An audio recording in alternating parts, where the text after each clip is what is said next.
بول جمہورا بول جمہورا میں ایک بار پھر خوش آمدید۔ جیسا کہ آپ کو معلوم ہے کہ بول جمہورا پر عوامی باتیں ہوتی ہیں اور عوام کی باتیں ہوتی ہیں۔ چلیں ہم مل کر اپنے آج کے سفر کا آغاز کرتے ہیں۔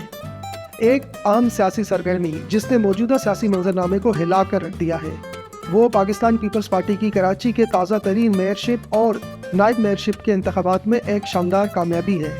پیپلز پارٹی کے نامزد کردہ دونوں امیدواران مرتضیٰ وہاب اور سلمان عبداللہ مراد کی انتخابات میں کامیابی نے پورے ملک میں ہلچل پیدا کر دی ہے۔ یہ کامیابی پیپلز پارٹی کے لیے ایک عام تاریخی موڑ کی حیثیت رکھتی ہے، کیونکہ اپنی 55 سالہ تاریخ میں پیپلز پارٹی نے پہلی بار ان پروقار عہدوں پر کامیابی حاصل کی ہے۔ یقین نہیں آ رہا نا؟ جی ہاں، اصل تبدیلی کی ہوا کراچی میں چل چکی ہے اور پیپلز پارٹی کے ہاتھ کراچی کی تعمیر و ترقی کا یہ سنہری موقع آ چکا ہے۔ لیکن ہر کوئی اس کامیابی کے جشن میں شریک نہیں ہے۔ جماعت اسلامی کے کراچی کے امیر اور میئر کے امیدوار حافظ نعیم احمد نے نا امیدی اور مایوسی کا اظہار کرتے ہوئے 15 جون 2023 کو ملکی جمہوری تاریخ کا سب سے بدترین دن قرار دیا ہے۔ انہوں نے پیپلز پارٹی پر جمہوریت کو کمزور کرنے اور ریاستی مشینری اور الیکشن کمیشن آف پاکستان کا میئر کے انتخابات میں غلط استعمال کرنے کا الزام لگایا ہے۔ دلچسپ بات یہ ہے کہ پاکستان تحریک انصاف کے 31 امیدواروں نے، جو پہلے جماعت اسلامی کے امیدوار حافظ نعیم احمد کی حمایت کا وعدہ کر چکے تھے، ان انتخابات میں ووٹنگ سے پرہیز کیا، جس کی وجہ سے حافظ نعیم کی شکست اور مرتضیٰ وہاب کی کامیابی عمل میں آئی۔ حیرت انگیز طور پر تحریک انصاف کے چیئرمین عمران خان نے کراچی میئر الیکشن کے دوران اپنے پارٹی کے اراکین کے طرز عمل پر مکمل خاموشی اختیار کی ہوئی ہے۔ عمران خان کی خاموشی مزید سوالات کو جنم دے رہی ہے اور ان کی سیاسی پوزیشن کے بارے میں سوچنے پر مجبور کر رہی ہے۔ لیکن تمام تر تنازعات اور سیاسی چال بازیوں کے درمیان ایک چیز واضح ہے: پیپلز پارٹی کے مرتضیٰ وہاب نے اپنی پارٹی کی طرف سے کراچی کے پہلے میئر کے طور پر منتخب ہو کر اپنا نام تاریخ میں لکھوا دیا ہے۔ تو کون ہے مرتضیٰ وہاب؟ ایک بار پھر آپ نے بلاول بھٹو زرداری صاحب سے امیدواروں کو کامیاب کر کے یہ ثابت کر دیا کہ لیاری پیپلز پارٹی کا تاج ہے، پیپلز پارٹی کا دل ہے۔ آج ہم مرتضیٰ وہاب کی دلفریب زندگی میں گہرائی سے غوطہ لگانے جا رہے ہیں، جو کراچی کے حالیہ منتخب شدہ میئر ہیں اور کراچی کے سیاسی فلک پر ابھرنے والے ایک چمکتے ستارے ہیں۔ مرتضیٰ وہاب کی پیدائش ایک سیاسی خاندان میں ہوئی۔ وہ فوزیہ وہاب مرحومہ کے صاحبزادے ہیں، جو پاکستان پیپلز پارٹی کی سیکریٹری اطلاعات اور مرکزی ایگزیکٹو کمیٹی کی سیکریٹری جنرل رہ چکی ہیں۔ اپنی والدہ سے ملی سیاسی وراثت میں یقیناً مرتضیٰ وہاب کی قائدانہ صلاحیتوں کی تشکیل اور عوامی خدمت کے جذبے کو مستحکم کرنے میں اہم کردار ادا کیا ہوگا۔ مرتضیٰ کی پرورش ایک کلوز نٹ فیملی میں ہوئی۔ ان کے 2 بھائی اور ایک بہن ہے، لیکن ان کی فیملی پر ایک آفت تب گری جب 1993 میں ان کے والد وحید صدیقی، جو کہ ایک صحافی تھے، کا یکایک دل کا دورہ پڑنے سے اچانک انتقال ہو گیا۔ مرتضیٰ کی عمر اس وقت صرف 9 سال تھی۔ اس بڑے سانحے کے بعد مرتضیٰ کی والدہ، جو پچھلے 14 سال سے خاتون خانہ کے طور پر اپنی ذمہ داریاں نبھا رہی تھیں، ان کو اپنے بچوں کی پرورش کی خاطر کام کرنے کے لیے گھر سے باہر نکلنا پڑا۔ زندگی نے مرتضیٰ کے لیے شاید ابھی کچھ اور کٹھن امتحانات رکھے تھے۔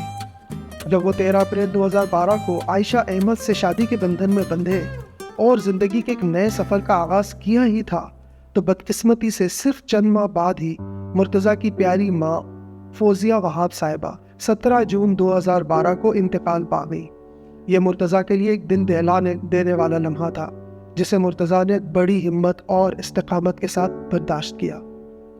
تمام چیلنجوں اور ذاتی دکھوں کے باوجود مرتضیٰ وہاب نے ہمت نہیں ہاری اور آگے بڑھتے گئے۔ آج وہ 2 خوبصورت بچوں کے باپ ہیں، بیٹی حالہ اور بیٹا ہادی۔ دونوں بچے مرتضیٰ کی زندگی کا مرکز ہیں۔ بے شک مرتضیٰ کی ذاتی زندگی کے سفر نے ان کی کردار کی تشکیل میں کافی اہم کردار ادا کیا ہے، اور شاید یہی وجہ ہے کہ وہ عوامی خدمت کے جذبے سے بھی سرشار ہے۔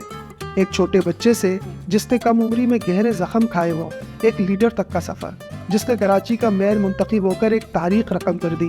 اپنے اس مشکل مگر کامیاب سفر کے دوران مرتضیٰ نے ہر تکلیف کا سامنا نہایت دلیری اور استقامت کے ساتھ کیا۔ اگر مرتضیٰ کے سیاسی کریئر پر اور کراچی کے لیے ان کے ویژن کا غور سے جائزہ لیں تو ظاہر ہوتا ہے کہ ان کی زندگی کے تجربات نے انہیں ایک ہمدرد اور ثابت قدم رہنما بنا دیا ہے، جو شہر کے مسائل کا سامنا کرنے کے لیے مکمل طور پر تیار ہے۔ چلیں اب تھوڑی نظر مرتضیٰ کے کیریئر پر بھی ڈالتے ہیں۔ مرتضیٰ وہاب نے کراچی یونیورسٹی سے B.Com کرنے کے بعد یونیورسٹی آف لندن سے LLB کی تعلیم حاصل کی۔ قانون کے حوالے سے ان کی دلچسپی نے انہیں لنکنز ان سے بار ایٹ لا کرنے کا موقع دیا۔ ان تعلیمی صلاحیتوں کے ساتھ وہ سندھ ہائی کورٹ کے وکیل بن گئے اور قانون کے میدان میں اپنی جگہ بنانے لگے۔ مرتضیٰ وہاب کا عوامی خدمات کا جذبہ اور عزم دنیا کے سامنے تب آیا جب وہ 2015 میں سندھ کے وزیر اعلیٰ قائم علی شاہ کے مشیر قانون مقرر ہوئے۔ ان کی بہترین صلاحیتوں اور محنت کی وجہ سے ان کو شناخت حاصل ہوئی اور 2016 میں وہ دوبارہ صوبائی کابینہ کا حصہ بنے اور اس بار قانون، اطلاعات، اینٹی کرپشن، ماحول اور ساحلی ترقی کے حوالے سے ایڈوائزر کی حیثیت سے خدمات سر انجام دی۔ ماضی قریب میں بھی وہ وزیر اعلیٰ سندھ سید مراد علی شاہ کے قانونی ایڈوائزر اور سندھ حکومت کے ترجمان جیسے اہم عہدوں پر فائز رہے ہیں۔ مرتضیٰ وہاب کا سیاسی کیریئر نئی بلندیوں پر پہنچ گیا جب اگست 2017 میں وہ سینیٹر کے طور پر منتخب ہوئے۔ اگرچہ اس عہدے پر ان کی مدت مختصر تھی اور مارچ 2018 میں ختم ہو گئی، مگر اس پوزیشن کی وجہ سے انہیں اب قومی سطح پر نمودار ہونے کا موقع ملا، جس سے ان کے عوامی خدمت کے جذبے کو مزید تقویت ملی۔ مرتضیٰ وہاب نے 2021 سے 2022 تک کراچی کے ایڈمنسٹریٹر کے طور پر بھی کام کیا، جس کے تحت وہ کراچی میونسپل کارپوریشن کی قیادت کرتے رہے اور اس دوران شہر کو ترقی دینے والے کافی منصوبوں کا آغاز کیا۔ ایسا ہی ایک منصوبہ کراچی نیبرہڈ امپروومنٹ پروجیکٹ جو ورلڈ بینک، سندھ حکومت اور کراچی شہری حکومت کے تعاون سے شروع کیا گیا۔ اس منصوبے کا مقصد شہر کے کم آمدنی والے علاقوں میں کم خرچ مگر زیادہ کارکردگی لانے والے اقدامات کے ذریعے بہتری لانا تھا، تاکہ رہائشیوں کی روزمرہ میں زندگی میں امپروومنٹ لائی جا سکے۔ مرتضیٰ وہاب کی قیادت کی بدولت کم آمدنی والے علاقوں میں نظر انداز شدہ پارک اور کھیل کے میدانوں میں بھی منفرد اور بہتر تبدیلیاں لائی گئیں۔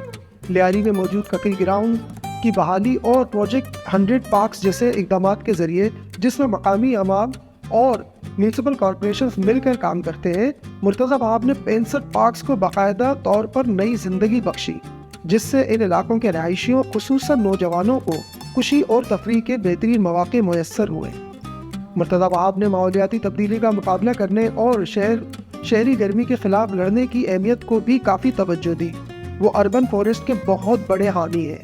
انہوں نے شہر میں 3 اربن فارسٹ کا سنگ بنیاد رکھا اور بہت ساری پلانٹیشن ڈرائیوز کا فعالیت سے تعاون کیا، جس کا مقصد کراچی کو سبز اور ماحولیاتی طور پر مستحکم بنانا ہے۔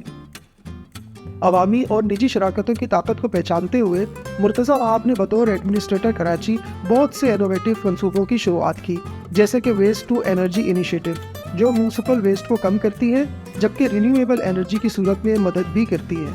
علاوہ ازیں ان کی قیادت میں کڈنی ہل پارک میں 100 کلو واٹ کے سولر پاور پروجیکٹ کا آغاز کیا گیا، جس کے لیے شہر بھر میں مواصل پلانٹس کے منصوبے بھی تیار کیے گئے، جو مرتضیٰ وہاب کی گرین انرجی کے فروغ کے عزم کی ترجمانی کرتا ہے۔ مرتضیٰ وہاب نے کراچی کے نالوں پر انکروچمنٹ کے خاتمے کا عزم نہ صرف اٹھایا بلکہ اس کو پورا بھی کیا، جس کے تحت وہ شہر کے ڈرینیج سسٹم میں خلل پیدا کرنے والی انکروچمنٹس کا مقابلہ کرتے رہے، تاکہ کراچی کے نکاسی آب کے راستے بحال ہوں اور شہر میں اربن فلڈنگ کے اثرات کو کم سے کم کیا جا سکے۔ شہر میں گورننس کو بہتر بنانے کے لیے مرتضیٰ وہاب نے بطور ایڈمنسٹریٹر اکاؤنٹیبلٹی کی ضرورت پر زور دیا اور ایک یونیفائڈ اتھارٹی کے قیام کی تجویز بھی دی، جس کے ذریعے کراچی میں ترقیاتی کاموں کی نگرانی میں بہتری لائی جا سکے۔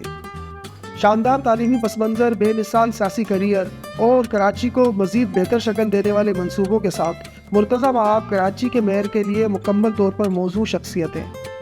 تو یہ تھی ایک ایسے انسان کے دلچسپ سفر کی کہانی جس نے سانحات کو فتوحات میں تبدیل کر دیا اور اب پاکستان کے سب سے روشن و شاہکار شہر کے مستقبل کو ایک بہترین شکل دینے کے لیے آگے بڑھ رہا ہے۔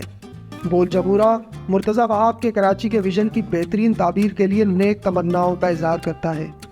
اگر آپ کو یہ ویڈیو پسند آئی ہے تو پلیز لائک کا بٹن دبائیں اور کامنٹس کے ذریعے ہمیں اپنے خیالات سے آگاہ کریں۔